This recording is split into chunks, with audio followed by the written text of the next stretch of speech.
നേർവീതി പ്രഭാഷണ പരമ്പരയിലേക്ക് ഏവർക്കും സ്വാഗതം. സുവിശേഷകൻ കുഞ്ഞുമോൻ തോട്ടപ്പള്ളി ഇപ്പോൾ നിങ്ങളുമായി ദൈവവചനം പങ്കുവെക്കുന്നു. ശ്രദ്ധിച്ചാലും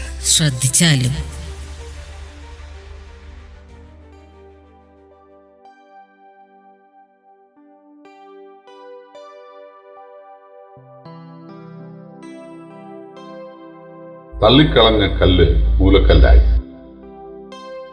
ദൈവനാമത്തിന് മഹത്വം ഉണ്ടാകട്ടെ. അപ്പോസ്തലപ്രവൃത്തികളുടെ പുസ്തകം 4-ാം അധ്യായത്തിന്റെ 5 മുതൽ 12 വരെയുള്ള വാക്യങ്ങൾ ഞാൻ വായിക്കുന്നത് ശ്രദ്ധിച്ചാൽ. പിറ്റേന്നാൾ അവരുടെ പ്രമാണികളും മൂപ്പന്മാരും ശാസ്ത്രിമാരും യെരൂശലേമിൽ ഒന്നിച്ചുകൂടി. മഹാപുരോഹിതനായ ഹന്നാവും കയ്യഫാവും യോഹന്നാനും അലക്സന്തരും മഹാപുരോഹിത വംശത്തിലുള്ളവരൊക്കെയും ഉണ്ടായിരുന്നു. ഇവർ അവരെ നടുവിൽ നിർത്തി, ഏത് ശക്തി കൊണ്ടോ ഏത് നാമത്തിലോ നിങ്ങളിത് ചെയ്തു എന്ന് ചോദിച്ചു. പത്രോസ് പരിശുദ്ധാത്മാവ് നിറഞ്ഞവനായി അവരോട് പറഞ്ഞത്, ജനത്തിന്റെ പ്രമാണികളും മൂപ്പന്മാരും ആയുള്ളവരെ, ഈ ബലഹീന മനുഷ്യന് ഉണ്ടായ ഉപകാര നിമിത്തം ഇവൻ എന്തൊന്നിനാൽ സൗഖ്യമായി എന്ന് ഞങ്ങളെ ഇന്ന് വിസ്തരിക്കുന്നു എങ്കിൽ, നിങ്ങളെ ക്രൂശിച്ചവനും ദൈവം മരിച്ചവരിൽ നിന്ന് ഉയർപ്പിച്ചവനുമായ നസറേയനായ യേശുക്രിസ്തുവിന്റെ നാമത്തിൽ തന്നെ ഇവൻ സൗഖ്യമുള്ളവനായി നിങ്ങളുടെ മുമ്പിൽ നിൽക്കുന്നു എന്ന് നിങ്ങളെല്ലാവരും ഇസ്രായേൽ ഗൃഹമൊക്കെയും അറിഞ്ഞുകൊള്ളട്ടെ. വീട് പണിയുന്നവർ തള്ളിക്കളഞ്ഞിട്ട് കോണിന്റെ മൂലക്കല്ലായി തീർന്ന കല്ല് ഇവൻ തന്നെ, മറ്റൊരുത്തിന് രക്ഷയില്ല. നാം രക്ഷിക്കപ്പെടുവാൻ ആകാശത്തിന്റെ കീഴിൽ മനുഷ്യരുടെ നൽകപ്പെട്ട വേറൊരു നാമവും ഇല്ല.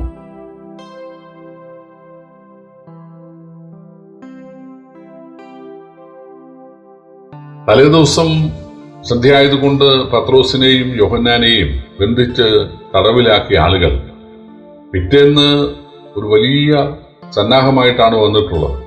വല്യപ്പനായ ഹന്നാവ്, അദ്ദേഹത്തിന്റെ മരുമകനായ അന്നത്തെ മഹാപുരോഹിതൻ കയ്യഫാവ്, അതുപോലെ മഹാപുരോഹിത വംശത്തിൽ ഇനി മഹാപുരോഹിതനാകേണ്ട യോഹന്നാൻ, അലക്സന്തർ തുടങ്ങിയ ആളുകൾ, അതുപോലെ ചേവകര്, ശാസ്ത്രിമാര്, പരീശന്മാര്, പിന്നെ ഇവരെല്ലാം കൂടെ വന്ന് ഇവരെ ചോദ്യം ചെയ്യുകയാണ്.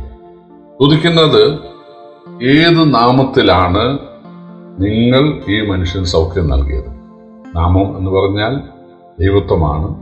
അപ്പോൾ യഹോവയാണ് ദൈവം എന്നാണ്, യഹോവ മാത്രമാണ് ദൈവം, യഹോവയാണ് ദൈവം എന്നാണ് യഹൂദന്മാർ വിശ്വസിക്കുന്നത്. യഹോവയ്ക്ക് അത്ഭുതം ചെയ്യാനായിട്ട് തീർച്ചയായിട്ടും സാധിക്കും. യഹോവ അല്ലാതെ ഒരു ദൈവത്തിൻ്റെ പേരാണ് ഇവർ പറയുന്നത് എങ്കിൽ, ഞാനല്ലാതെ ഒരു അന്യദൈവം നിനക്കുണ്ടാകരുതെന്നല്ലേ? അപ്പോൾ തീർച്ചയായിട്ടും അത് വചനവിരുദ്ധമല്ലേ? ഇത് ദുരുപദേശമല്ലേ? അത് അറിയാനാണ് ഇവർ ചോദിച്ചത്. അപ്പോൾ പത്രോസ് പരിശുദ്ധാത്മാ നിറവിൽ എന്ന് പറഞ്ഞാൽ യാതൊരു പ്രകോപനമില്ലാതെ ശാന്തനായിട്ട് പത്രോസ് പറയുകയാണ്, നിങ്ങൾ ക്രൂശിച്ചവനും ദൈവം മരിച്ചവരിൽ നിന്ന് ഉയർപ്പിച്ചവനുമായ നസറേയനായ യേശുക്രിസ്തുവിന്റെ നാമത്തിൽ. നാമം എന്ന് പറഞ്ഞാൽ ദൈവത്വമാണ്. യേശുക്രിസ്തു ദൈവമാണ്, ദൈവത്വത്തിലെ പുത്രൻ തമ്പുരാനാണ്, ദൈവപുത്രനാണ്, ദൈവപുത്രനായ ക്രിസ്തു. യേശു അത് പലയാവർത്തി പറഞ്ഞിട്ടുണ്ട്. എൻ്റെ പിതാവ് ഇന്നുവരെ പ്രവർത്തിക്കുന്നു, ഞാനും പ്രവർത്തിക്കുന്നു എന്ന് യേശു. പിതാവ് എനിക്ക് ചെയ്യാൻ തന്ന പ്രവൃത്തികൾ ഞാൻ ചെയ്തിരിക്കുന്നു, ഞാനും പിതാവും ഒന്നാണ്, ഞാനും പിതാവും പ്രവർത്തിക്കുന്നു എന്ന് യേശു ആവർത്തിച്ച് പറഞ്ഞിട്ടുണ്ട്. അപ്പോൾ ഇവിടെ പത്രോസ് പറയുകയാണ്, നിങ്ങൾ ക്രൂശിക്കുകയും അടക്കുകയും പിതാവ് ഉയർപ്പിക്കുകയും ചെയ്ത യേശുക്രിസ്തുവിന്റെ നാമത്തിലെ വിശ്വാസത്താലാണ് ഈ ബലഹീന മനുഷ്യൻ ആരോഗ്യം പ്രാപിക്കുവാൻ കാരണമായിട്ടുള്ളത്. തുടർന്ന് പത്രോസ് ഒരു വാക്യം പറയുകയാണ്. അത് 112 സങ്കീർത്തനത്തിലാണ് ആ വാക്യം ഉള്ളത്. വീട് പണിയുന്നവർ തള്ളിക്കളഞ്ഞ കല്ല് മൂലക്കല്ലായി തീർന്നിരിക്കുന്നു. അത് ശലോമോന്റെ മണ്ഡപത്തിലെ ആ വാക്കുകളിലും പത്രോസ് പറഞ്ഞിരുന്നു, എന്നെപ്പോലൊരു പ്രവാചകൻ എന്ന് മോശ പറഞ്ഞു എന്ന്. മോശയെ തള്ളിക്കളഞ്ഞു, എന്നാൽ ആ മോശ അവരുടെ നേതാവായി. അതുപോലെ ഇവിടെ വീട് പണിയുന്നവർ തള്ളിക്കളഞ്ഞ കല്ല് മൂലക്കല്ലായി. അതായത് എന്തുകൊണ്ടാണ് ഒരു കല്ല് തള്ളിക്കളയപ്പെടാൻ ഇടയാകുന്നത്? മറ്റ് കല്ലുകളെപ്പോലെയല്ല, അതിന് പ്രത്യേകതയുണ്ട്. അതുകൊണ്ടാണ് അത് മറ്റ് കല്ലുകളോടൊപ്പം വെക്കാൻ പറ്റുന്നില്ല. അതുകൊണ്ടാണ് അതിൻ്റെ ഷേപ്പ് വേറെയാണ്. യേശുവിനെ കുറിച്ച് യെശയ്യാപ്രവചനം 53 അവന് രൂപഗുണമില്ല, കോമളത്വമില്ല, കണ്ടാൽ ആഗ്രഹിക്കത്തക്ക സൗന്ദര്യവുമില്ല. അപ്പോൾ ഈ ഒരു കല്ലിൻ്റെ അളവിന് വ്യത്യാസമുണ്ട്. അത് ഒരു ആണിക്കല്ല് പോലെയാണ്, ക്യാപ്സ്റ്റോൺ. അത് അവർ തള്ളിക്കളഞ്ഞാൽ അത് ഭിത്തിയിൽ വെക്കാൻ കൊള്ളുകയില്ല. എന്നാൽ ആ തള്ളിക്കളയപ്പെട്ട കല്ല്, ചേച്ചിലേക്ക് തള്ളിക്കളയപ്പെട്ട കല്ല് മൂലക്കല്ലായി എന്ന് പറയുമ്പോൾ ചിലരുടെ ധാരണ മൂലക്കല്ല്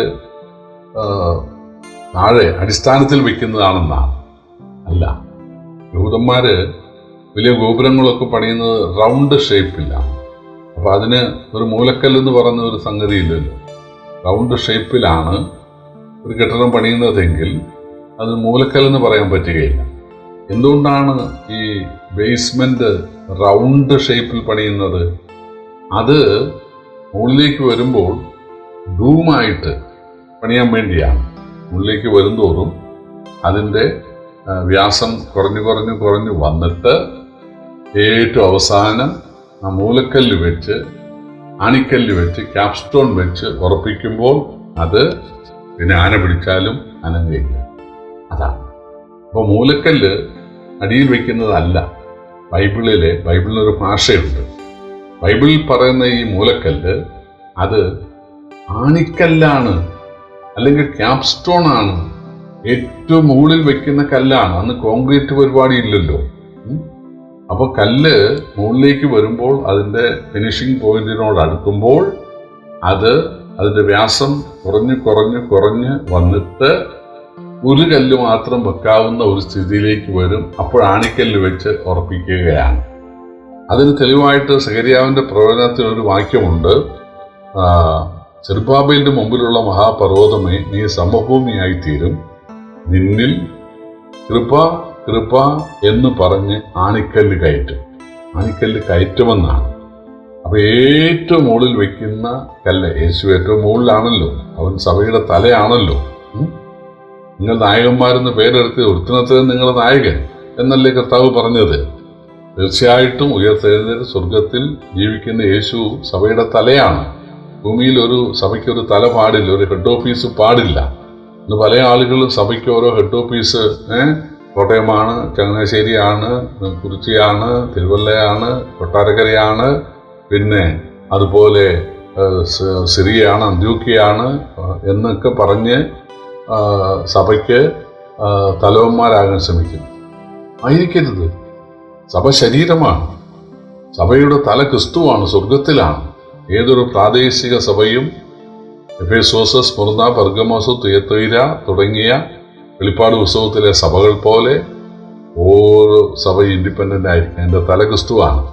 7 നിലവിളക്കല്ലേ കർത്താവ് കാണിച്ചത്? ഒരു നിലവിളക്കല്ലല്ലോ. യഹൂദന്മാരുടെ എമ്പളം 7 തിരിയുള്ള ഒരു നിലവിളക്ക്. എന്നാൽ സഭയെക്കുറിച്ച് 7 വ്യത്യസ്ത നിലവിളക്കാണ്. ഓരോ സഭയും ഓരോ നിലവിളക്കാണ്. ഓരോ പ്രാദേശിക ഇടവകയും സ്വതന്ത്ര ഭരണമുള്ള ക്രിസ്തുവിനെ തലയായിട്ട് അംഗീകരിക്കുന്ന നിലവിളക്കാണ്. പക്ഷേ ഈ വെളിപ്പാട് ഉത്സവം അത് കാരണം പല സഭകളും വായിക്കാറോ, ഇന്നും വെളിപ്പാട് ഉത്സവം വായിക്കാത്ത സഭയുണ്ട്. വിശേഷം വായിക്കും, ലേഖനങ്ങളും വായിക്കും, പക്ഷേ വെളിപ്പാട് ഉത്സവം വായിക്കുകയില്ല. അവിടെ ഇത് എഴുതിയിരിക്കുകയാണ്, ഓരോ പ്രാദേശിക ഇടവകയും സ്വതന്ത്രമായിരിക്കണം, അതിൻ്റെ തല ക്രിസ്തുവായിരിക്കണം. ഇവിടെ കൃപാവരങ്ങളിൽ മാത്രമാണ് വ്യത്യാസം. ചിലർക്ക് പ്രസംഗിക്കാനുള്ള കൃപാവരം, ചിലർക്ക് അല്ലെങ്കിൽ പരിപാലനത്തിനുള്ള വരം, അപ്പോൾ ചിലർ ഉപദേശിക്കാനുള്ള വരം, അങ്ങനെ കൃപാവരങ്ങളിൽ വ്യത്യാസമുണ്ട്. പക്ഷേ യേശു മൂലക്കല്ലാണ്, അല്ലാതെ ആണിക്കല്ലാണ്. യേശു തലയാണ്, യേശു മീതയാണ്. അപ്പൊ ഇവിടെ പത്രോസ് പറയുകയാണ്, വീട് പണിയുന്നവർ തള്ളിക്കളഞ്ഞ കല്ല് മൂലക്കല്ലായിരിക്കുന്നു. മറ്റൊരുത്തൻ്റെ രക്ഷയില്ല, നാം രക്ഷിക്കപ്പെടുവാൻ ആകാശത്തെ കീഴിൽ മനുഷ്യർ നൽകപ്പെട്ട വേറൊരു നാമവും വേറൊരുത്തനുമില്ല, ഒരുത്തിയുമില്ല. യേശു മനുഷ്യവർഗത്തിൻ്റെ രക്ഷയ്ക്ക് വേണ്ടി മനുഷ്യനായി തീർന്ന ദൈവം മനുഷ്യനായവൻ. അതുകൊണ്ടാണ് നാമം എന്ന് പത്രോസ് ആവർത്തിച്ച് പറയുന്നത്. നാമം എന്ന് പറഞ്ഞാൽ ദൈവം എന്നാണ്. ആകാശ കീഴിൽ നൽകപ്പെട്ട വേറൊരു നാമവുമില്ലെന്ന് പറഞ്ഞാൽ മനുഷ്യന്റെ രക്ഷയ്ക്ക്, പ്രജാതികളുടെ രക്ഷയ്ക്ക്, സകല മനുഷ്യന്റെ രക്ഷയ്ക്ക് യേശുവല്ലാതെ ഒരു ദൈവമില്ല എന്ന് പത്രോസ് അസന്നിഗ്ധമായിട്ട് തറപ്പിച്ചുറപ്പിച്ച് പറയുകയാണ്. പ്രിയപ്പെട്ടവരെ, ഈ യേശുവിൻ്റെ മഹത്വം മനസ്സിലാക്കാൻ നമുക്ക് ഭാഗ്യമുണ്ടായല്ലോ. അതോർത്ത് നമുക്ക് കർത്താവിനെ സ്തുതിക്കാം. കർത്താവിൻ്റെ വലിയ നാമം വാഴ്ത്തപ്പെടുമാറാകട്ടെ.